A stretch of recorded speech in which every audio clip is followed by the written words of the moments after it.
આ જિંદગીની આજે પહેલી જોન એવી છે કે વગર ડીજે અને આ બંધારણ પ્રમાણે જાનમાં કોઈ આવેલું જ નથી, જાણે કે કોઈ વિવાદ નથી આવું પ્રસંગ લાગે રહ્યો અને આખા ગામની અંદર કોઈ માણસ જ નથી.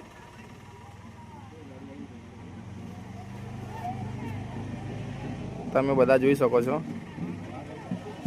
30 થી 40 જણા માંડ છે, ખાલી 30 થી 40 જણા, આટલા પણ પૂરા નથી. આખું ગામ હોનું પડ્યું છે, કઈ લાગતું જ નથી કે લગન જેવું કઈ લાગતું જ નથી એક પણ. અને આ અમારા ગામના છોકરા